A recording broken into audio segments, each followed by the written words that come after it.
Hermanos, la profecía nos lleva, nos señala, nos conduce también al final de los malos, nos deja ver en la profecía apocalíptica y en otros lados también cómo los malos no pueden tener unidad entre sí, pero me refiero a los malos espirituales, no hablando de la maldad humana, sino que se pelean entre sí y son, digamos, víctimas de sus propias intrigas y de sus propias batallas que se destruyen entre sí. Nosotros podemos ver y analizar, pues que he procurado, para retomar lo que estábamos platicando anteriormente acerca de las bestias, cómo Babilonia conduce, jinetea, va sobre la bestia que tipifica lo anticristiano, el sistema, el espíritu y los personajes como anticristos. Y vemos que esta mujer puede ser tipificada también en Europa. Su nombre, el nombre de Europa, cuando se va, lo buscamos en las letras, o digamos, no las letras, en las palabras griegas, de dónde viene la palabra Europa, vemos que significa ancho o amplio, que es casi el mismo significado de Rahab en el hebreo. En el hebreo Rahab significa, Rahab la ramera, significa amplio, ancho, ancha. Solo que en este caso Europa también significa eso, pero ancha de cara o de ojos, como que tuviera una visión o un rostro bastante amplio. Pero la amplitud viene, digamos, de lo matriarcal, de Babilonia, de la meretriz, de la madre de todas las abominaciones sobre la tierra. Y en el mundo griego hay una, diríamos, no es leyenda, sino que es mitología. En la mitología encontramos que el rey de todos los dioses, en su idolatría, tenían ellos a Zeus como el rey de todos los dioses. Y dice en esa historia mitológica que si la vamos aplicando un poquito a lo que nosotros queremos entender de Babilonia, que se enamoró de Europa y se convirtió en un buey hermoso, me imagino que querrán decir ellos de pura raza, y entonces logró acercarse a la mujer Europa transformada en un buey, y cuando ella se adormeció, cuando ella no estuvo lista, la raptó. Eso se llama en la mitología el rapto de Europa, que si te das cuenta tiene también que ver, o como que le echa en contra, ¿verdad? Como que quiere hacer menos al rapto de la iglesia. Pero en ese enamoramiento que tuvo Zeus, dice la mitología que le regaló un collar a Babilonia. Y el collar nos habla de cuello, y en el cuello está la voluntad, como que por medio de regalos tomó la voluntad de aquella gran nación, no era nación, sino que aquel gran territorio llamado Europa, que iba a llegar a ser lo que ahora conocemos, a tener el poder que ahora tiene, y como uno de los tentáculos de Babilonia, el tentáculo político. Pero lo interesante que te quería compartir, bueno, esto no es Biblia, ¿verdad? Pero al estar investigando, al estar leyendo, lo vi y te lo quería compartir, que dice que Zeus le regaló, además del collar, pero pues, digamos, entendamos, ¿va?, que tomó la voluntad de Europa y luego le regaló un autómata, un hombre de bronce, le regaló un robot, le regaló un perro que nunca soltaba a su presa, y le regaló también una jabalina que nunca fallaba.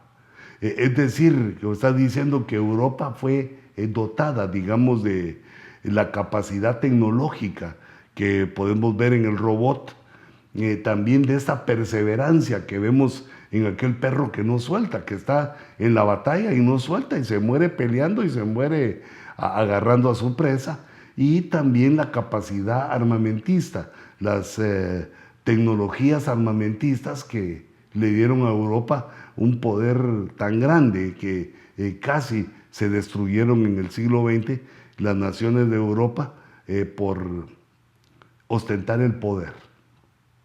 Europa entonces es conocida como en la mitología griega, es conocida como el rapto de una mujer llamada Europa, y que nos deja una figura también para entender a esta señora, a esta potestad espiritual. Y yo hice un cuadrito aquí para recordarnos que Europa, si la tomamos como... Ay, Dios mío, no debo estornudar porque si no me van a acusar de que tengo COVID. Vemos que es la ramera inmoral en Apocalipsis 17, que es la que ha manchado y contaminado a toda la humanidad, toda la creación prácticamente. Está ebria de la sangre de los santos del Señor, pero es una megápolis. La ciudad Babilonia, como se presenta como una ciudad, en griego es una megapolis, una gran ciudad como un imperio que reina en el mundo. Y por lo tanto en el capítulo 17 vemos que se sienta sobre 3 tronos, que tiene autoridad sobre 3 tronos, se sienta en el verso 3 sobre muchas aguas. Perdón, verso 1, sobre muchas aguas. Las muchas aguas tipifican pueblos, naciones y lenguas. Quiere decir que influye, que gobierna a gran parte de la humanidad. Luego en el capítulo 3 también está montando a la bestia, que es lo que hemos estado platicando en los problemas anteriores, en el sistema anticristiano que se está organizando y se está poniendo las plataformas para que entre el anticristo a tomar su autoridad allí. Bueno, no su autoridad, sino que el control que se le ha concedido. Y además está montada, dice en el verso 9, sobre 7 reyes, que son también las cabezas de la bestia. Son 7 reyes y 7 montes, sobre 7 reyes y 7 imperios. Y era una de los elementos que vimos anteriormente, que están íntimamente relacionados con el sistema que se está implantando, el sistema del anticristo. Y vemos también al falso profeta representando a la religión imperial, al ecumenismo, en lo cual también grandes hombres evangélicos, bastante conocidos, han caído en el engaño de la fortuna, digamos, de la fama, la dama y la lana. Han hecho estragos con ellos y son parte de la conspiración para engañar a la humanidad y caminar hacia el anticristo. Este falso profeta que está representando la religión imperial aparece con 2 cuernos, aparece haciendo señales y buscando que se adore al anticristo, conduciendo a la humanidad a la adoración, pero no de Dios, no lo que debía haber hecho, de conducir a la humanidad a adorar a Dios, porque la Biblia dice que Jehová busca adoradores. Pero aquí vemos también entonces que el mal, la maldad, busca también ser adorada. En este caso se adora al anticristo y se adora también al dragón.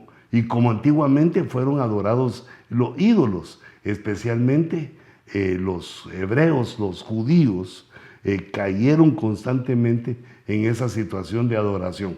Por lo tanto, nosotros, hermanos, tenemos que mantenernos firmes y entendidos en eso, que nuestra voz, nuestra canción, nuestras manos, nuestra adoración son solo para el Señor. Aquí ponía yo que son parte de una realeza religiosa y pues tienen ese poder basado en la religión.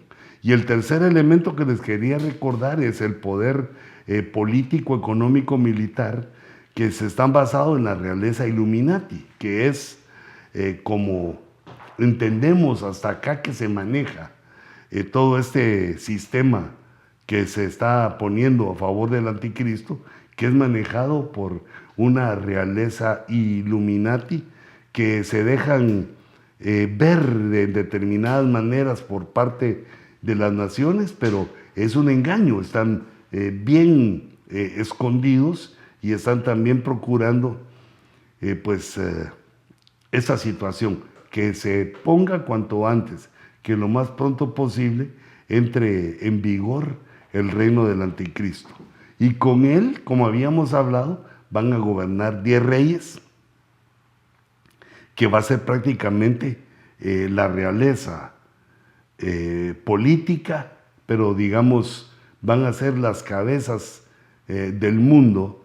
Algunos estudiosos, si me pones la pantalla, no sé si se logra ver bien esta gráfica, que le quité un poquito la luz porque estaba muy blanco, o sea, me dolían los ojitos también de ver. Aquí vemos con colores cómo han representado la división en 10 reinos, que son los 10 reyes, y a la cabeza el anticristo.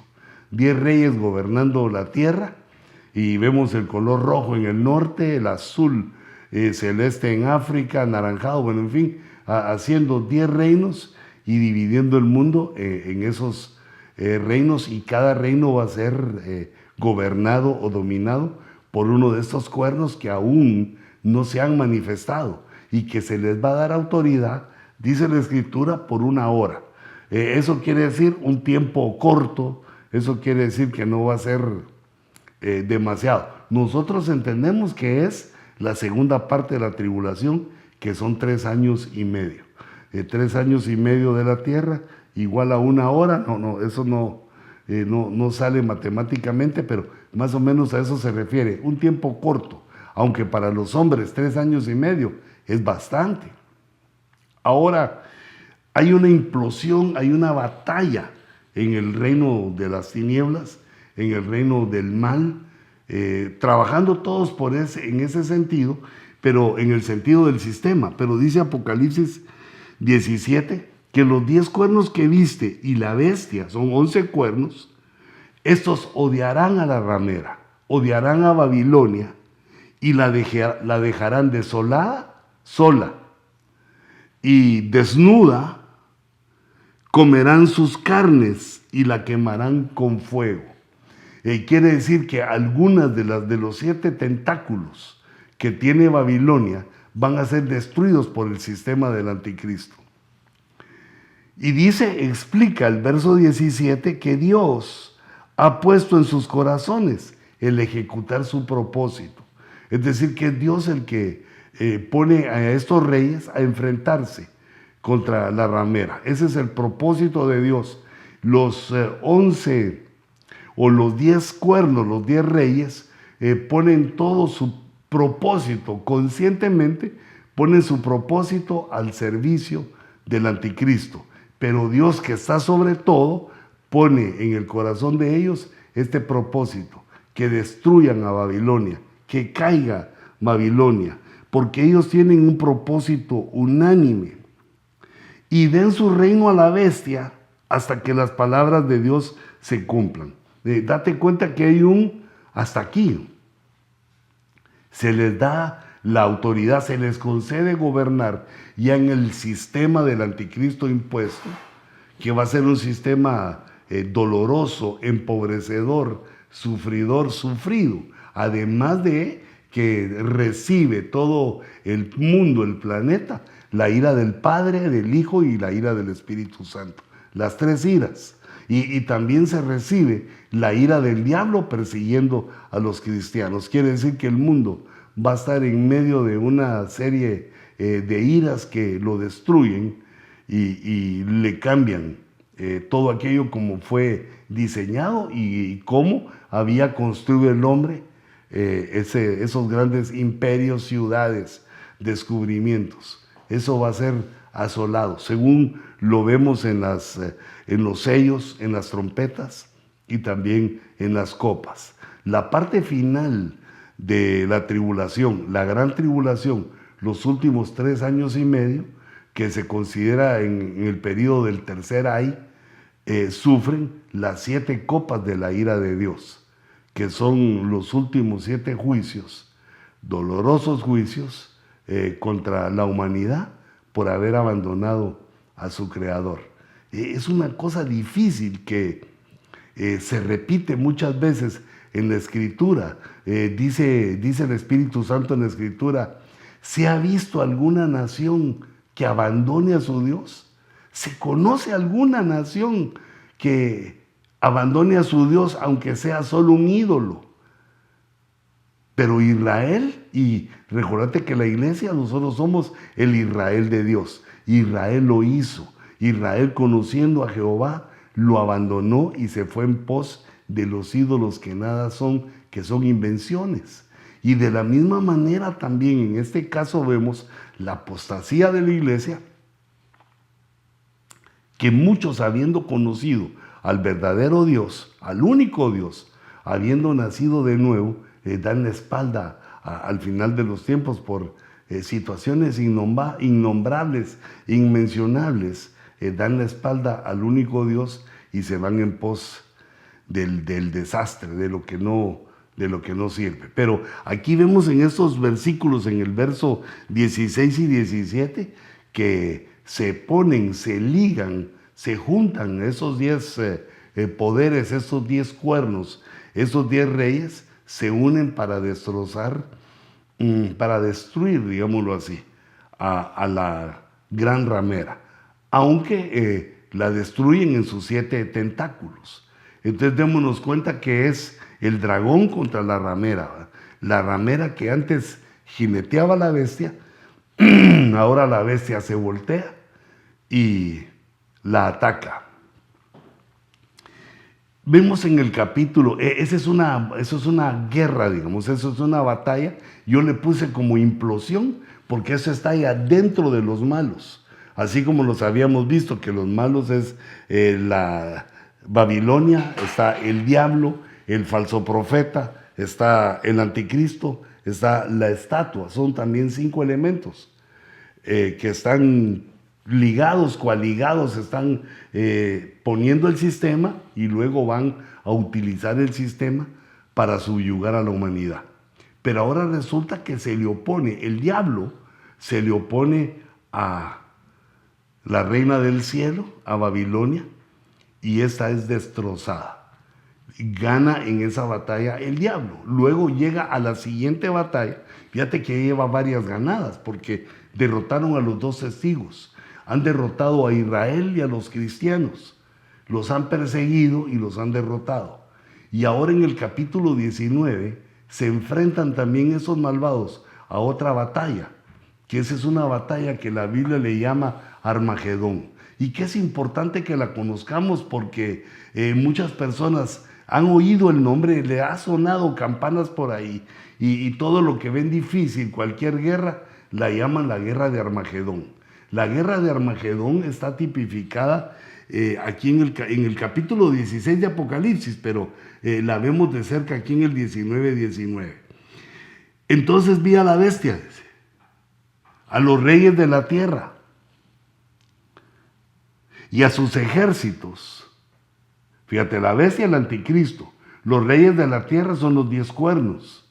Y a los ejércitos de todas las naciones, los ejércitos de la ONU o del nuevo orden mundial, ¿qué nombre le irán a poner al nuevo orden mundial? Estaban reunidos para hacer la guerra, para hacer guerra contra el que iba montado en el caballo y contra su ejército. Ese que viene montado en el caballo es el Señor Jesucristo. Y el ejército que lo acompaña son sus fieles seguidores. Viene el Señor con su ejército y se efectúa la guerra de Armagedón, que es el anticristo con sus reyes y las personas de la tierra que fueron enajenadas de tal manera que se enfrentan a Dios, y el Señor Jesucristo que viene a tomar control, viene con vara de hierro, viene a destruir a los adversarios para tomar el control por 1000 años. Y entonces en ese capítulo, en el siguiente verso, dice el resultado de la batalla. Y la bestia fue apresada. El anticristo lo toma el Señor Jesucristo como prisionero y con ella el falso profeta. A los dos. El falso profeta que hacía señales en su presencia, en la presencia del anticristo, con las cuales engañaba. Aquí vuelve a subrayar que el engaño es por medio de las señales. Las señales deben ser apetecidas por la iglesia, deben ser requeridas en la oración y buscadas como ayuda de nosotros, pero las señales no las debemos seguir. Nosotros debemos ir tras la palabra. Mira cómo engaña a la humanidad el falso profeta, con los cuales engañaba a los que habían recibido la marca de la bestia y a los que adoraban su imagen. Es decir, que una serie de engaños, una tras otro, que lo habían llevado a la humanidad a ser marcada con el 666 y luego adorar al dragón, y ahora el colmo del engaño es que los lleva a enfrentarse ante Dios, contra Dios, en esta batalla que se llama la batalla de Armagedón. Los dos fueron apresados y fueron arrojados vivos al lago de fuego que arde con azufre. Este lago de fuego que arde con azufre, que se le llama también la muerte segunda. Fíjate, por eso los agarra vivos. Ellos tienen una responsabilidad, tienen consecuencias que pagar, y Dios los envía directamente al abismo. El Señor Jesucristo los derrota y los envía al abismo. Pero habían tenido varias batallas. En esas batallas se habían envalentonado. Ya se sentía el anticristo invencible. Que a lo malo le pasa eso. Es engañada su mente a causa de la iniquidad, que ese es otro nombre de la ramera. A causa de la iniquidad, cuando viene la iniquidad al hombre, el hombre es engañado.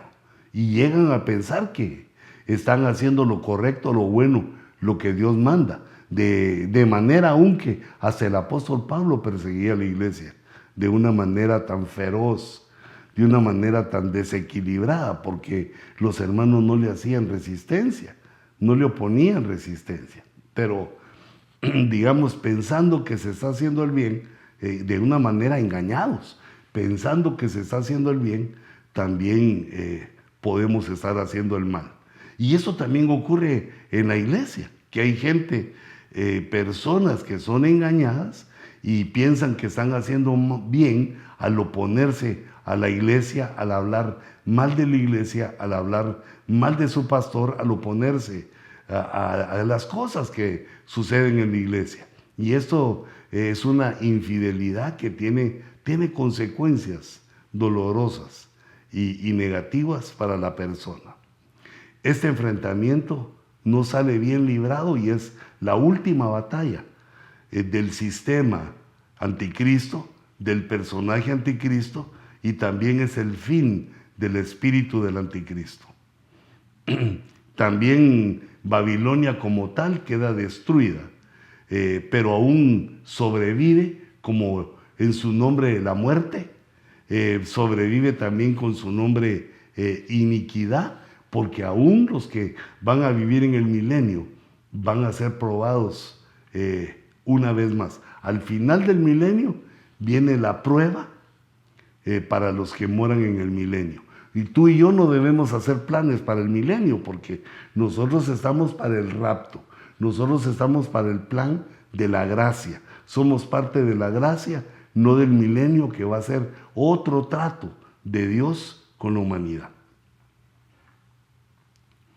Y entonces, Guito, bueno, yo quisiera un poquito más, un momentito más en esto, porque ahora viene entonces el milenio. También vi tronos y se sentaron sobre ellos y se les concedió autoridad para juzgar. Los que van a juzgar con Cristo en el milenio son los apóstoles del Cordero, los 12 apóstoles, y Matías sustituyendo a Judas Iscariote.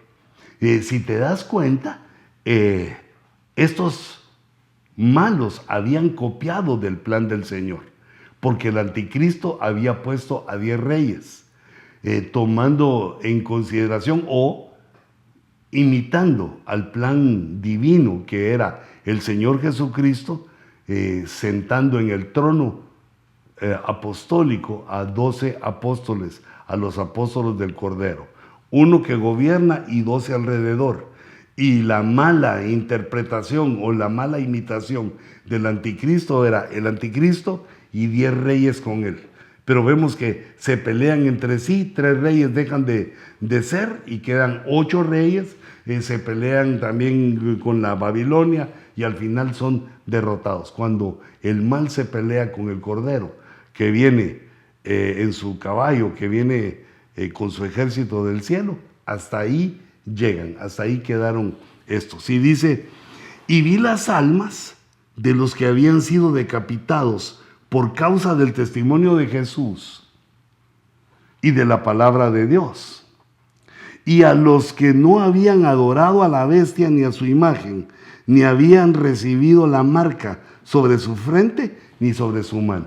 Mira, todos estos les puse el 1, 2, 3 porque vemos que el número 1 es un grupo de personas que son los apóstoles del Cordero, que se sientan a gobernar con Cristo en el milenio.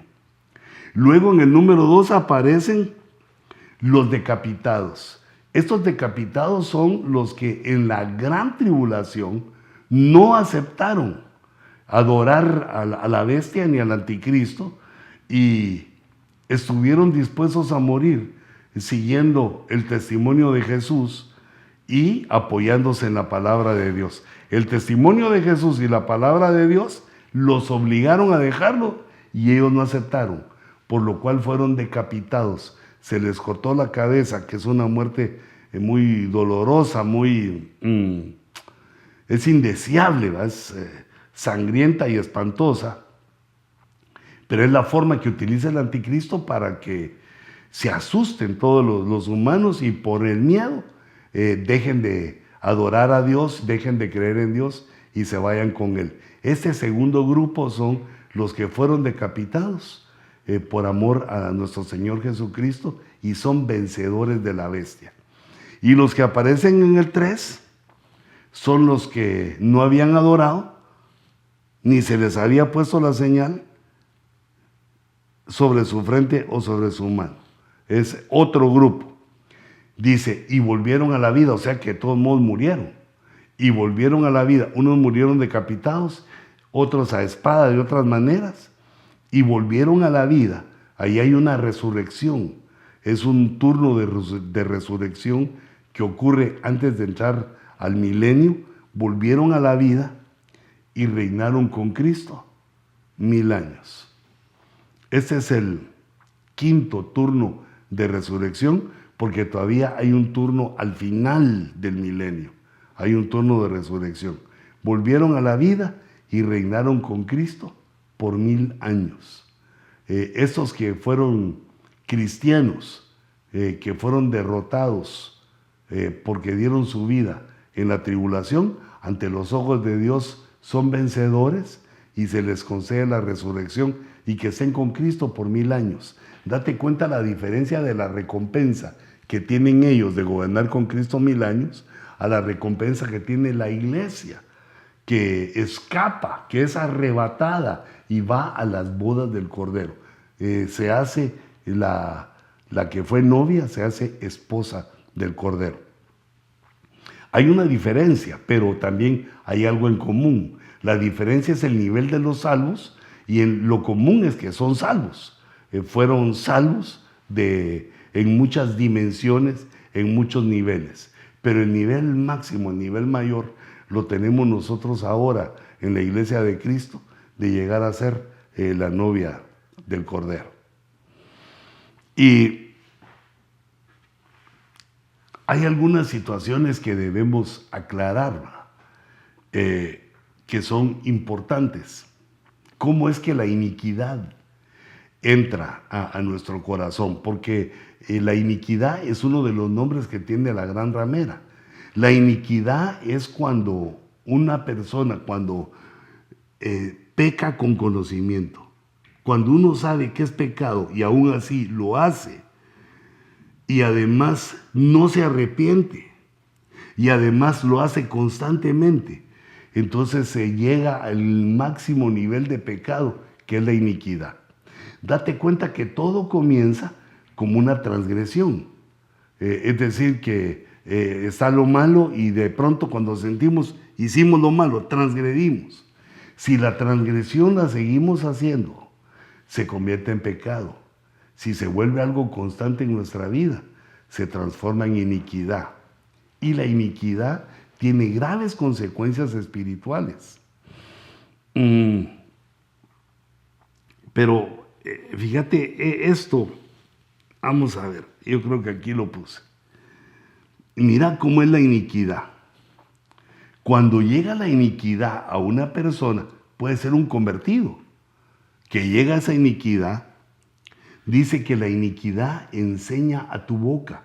Mira, es algo vivo, es el pecado viviendo, como lo explica también Santiago, que nace la muerte. A causa del pecado, nace la muerte dentro de nosotros. Es como que el pecado nos embarazara y la muerte nace dentro de nosotros.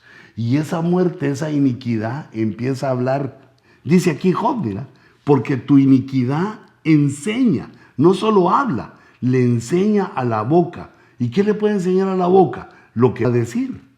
Y escoges el lenguaje de los astutos.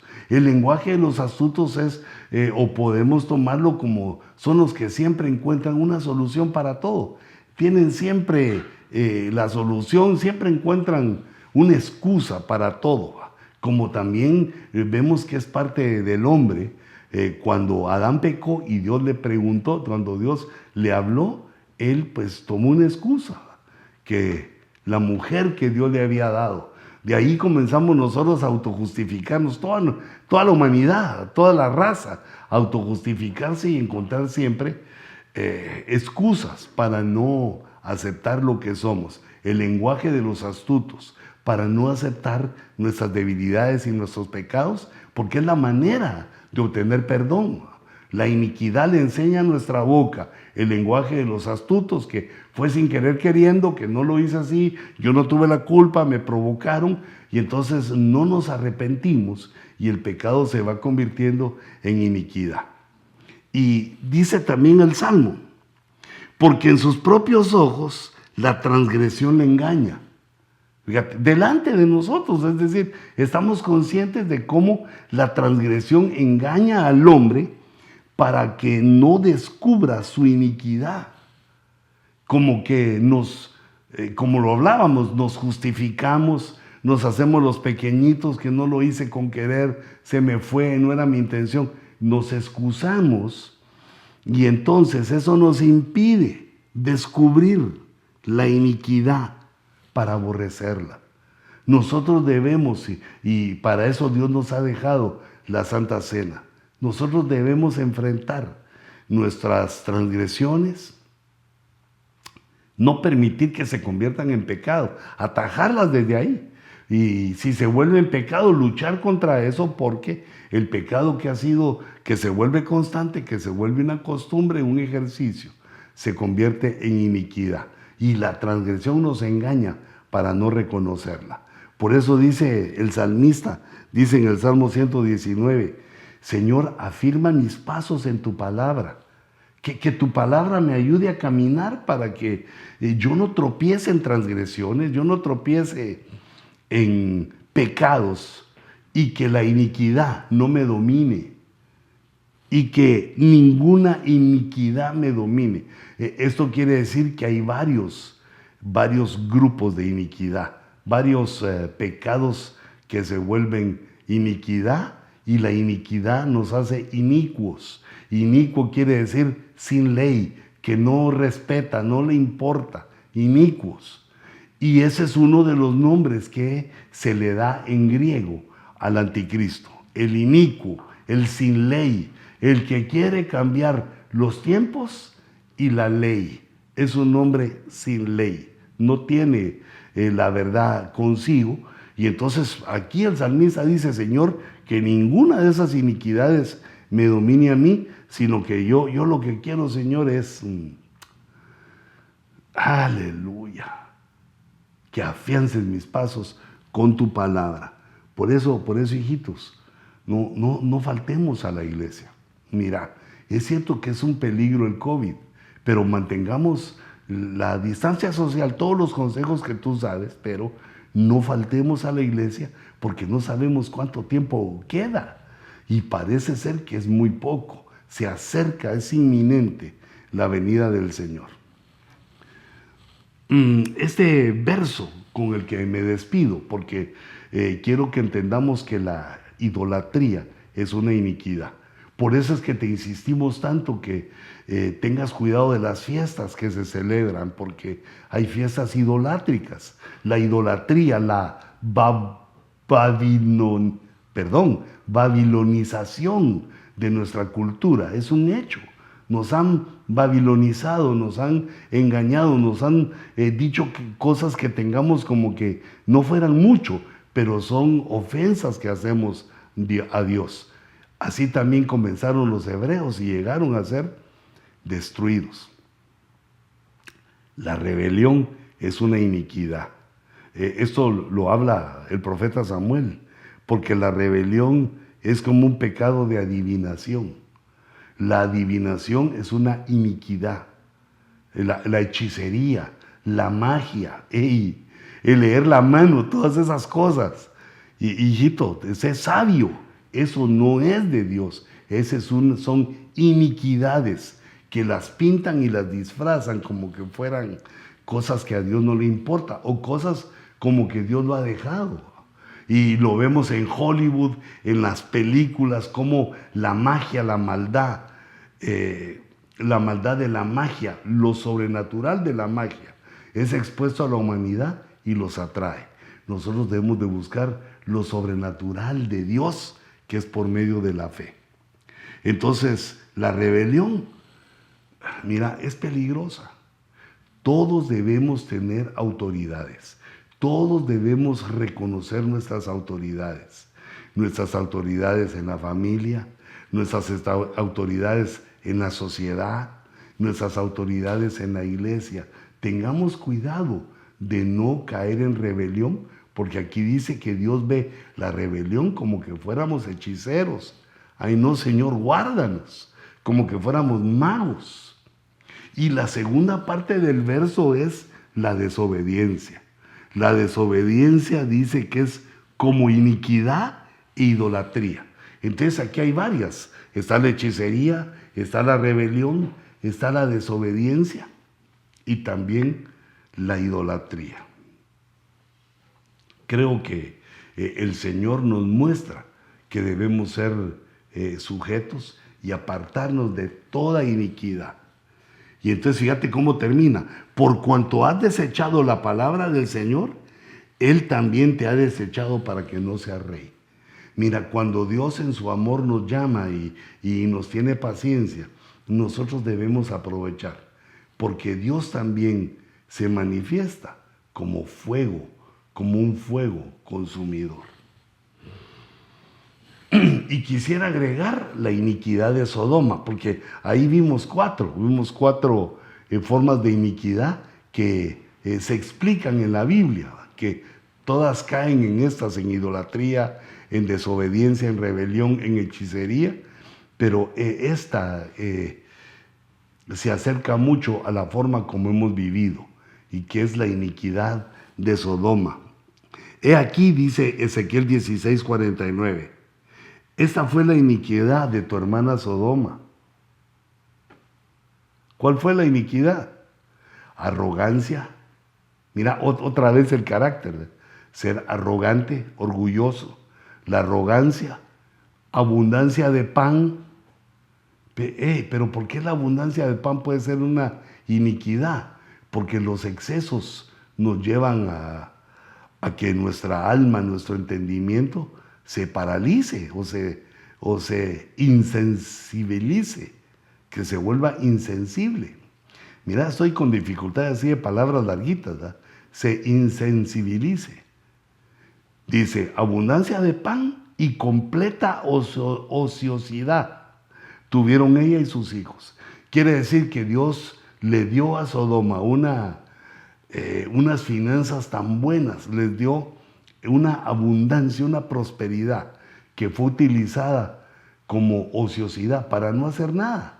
Abundancia de pan y ociosidad, y con el orgullo, esas tres redundaron en iniquidad, porque el verso cierra diciendo que teniendo todo eso, no ayudaron a los pobres, no compartieron lo que tenían. Tenían ociosidad completa, tenían el tiempo, ya no trabajaban, tenían abundancia de pan, tenían su carácter arrogante y no ayudaron al pobre ni al necesitado, los ignoraron. Y entonces, hermanos, pues eso nos habla de esa iniquidad, fue la iniquidad de Sodoma, a la que también estamos predispuestos porque Dios nos ha dado abundancia de pan. Mira, la mejor medicina para nuestra arrogancia es el culto al Señor, humillarnos delante de Dios, adorarlo, aprender de las cosas que Dios nos enseña en el culto y el trato con nuestros hermanos, la comunión. Tiende a hacer que los amemos, porque es un mandamiento, y tiende a hacer también que nuestro orgullo se baje, entendiendo que el que se exalta, Dios lo humilla, pero que el que se humilla, Dios lo exalta, entendiendo cuál es el camino para la exaltación, cuál es el camino que Dios tiene para nosotros, para bendecirnos abundantemente, y es por medio de esta dificultad para muchos, que muchos tenemos, nuestra arrogancia, nuestro orgullo, y esta bendición que Dios nos ha dado con la abundancia y también con tener bastante tiempo libre, gracias a la abundancia. Enfoquémonos en buscar a Dios y también ayudar al necesitado. Desde el estudio en Castaic, nuestro estudio 27608, en la ciudad bella, verde de Castaic, jardinizada, cerca del lago que tiene el mismo nombre, me despido desde aquí, desde la ciudad californiana de Castaic. Les mando mis saludos, mis bendiciones, y esta palabra, este estudio que el Señor me ha dado yendo y viniendo por esas rutas apocalípticas, para que estemos nosotros, digamos, enterados, estemos sabidos de aquello que le espera a la humanidad y de lo cual nosotros no tenemos que ser parte. Debemos abandonar la iniquidad y presentarnos puros, limpios ante nuestro Dios para participar en el reino de los cielos. Que Dios los bendiga, les guarde, y nos vemos en el próximo Ojo Rojo. Que Dios les bendiga.